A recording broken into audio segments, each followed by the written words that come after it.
ইতালির রাজধানী রোমে অনুষ্ঠিত হয়েছে শতরূপা মানবিক উন্নয়ন ফাউন্ডেশনের বিশেষ কর্মশালা। এতে রোমে বসবাসরত কমিউনিটি নেতৃবৃন্দের সামনে সংগঠনের কার্যক্রম তুলে ধরা হয়। বিস্তারিত রিপোর্টে। ইতালির রাজধানী রোমে প্রবাসী বাংলাদেশি কমিউনিটির বিভিন্ন সামাজিক ও আঞ্চলিক সংগঠনের নেতৃবৃন্দদের উপস্থিতিতে অনুষ্ঠিত হয়েছে শতরূপা মানবিক উন্নয়ন ফাউন্ডেশনের কর্মশালা। আয়োজনে প্রধান অতিথি হিসেবে উপস্থিত ছিলেন সংগঠনের উপদেষ্টা, ইউরোপিয়ান ইন্টারন্যাশনাল স্কুলের চেয়ারম্যান হাজী মোহাম্মদ জসিমউদ্দিন।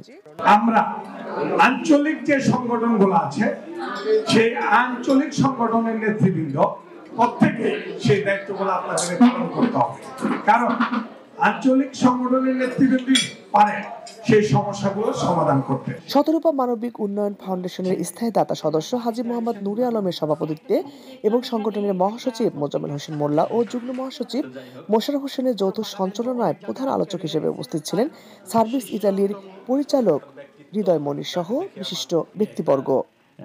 আমরা আছি মানব সেবায়, এই মূল মন্ত্রকে ধারণ করে এই ফাউন্ডেশন কাজ করে চলছে।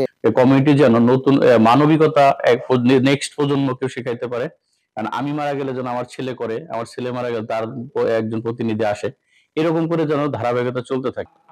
বাংলাদেশে পথ শিশুদের জন্য স্কুল, মাদ্রাসা, ফ্রি মেডিকেল সার্ভিস, দেশের বিভিন্ন অঞ্চলে 17টি গ্রন্থাগার সহ অসংখ্য অসহায় মানুষের হতাশা ও নিরাশার মাঝে জীবনের জয়গান এনে দিয়েছে এই ফাউন্ডেশনের কার্যক্রমগুলো।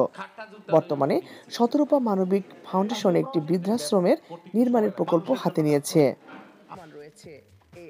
সেই সঙ্গে এই কর্মশালায় উঠে আসে ইতালি প্রবাসী বাংলাদেশিদের বিভিন্ন সমস্যা ও করণীয় দিক নির্দেশনা, বিশেষ করে প্রবাসীদের সমস্যা সমাধানের লক্ষ্যে মূলধারার রাজনীতিতে আরো সম্পৃক্ততা নিয়ে কথা বলেন আলোচকরা। আমাদের এখানকার যে প্রতিষ্ঠানগুলোকে, সরকারি অফিসগুলোতে আমাদের প্রতিনিধি লোকজন নাই, আমাদের বিভিন্ন রকমের সমস্যা আছে।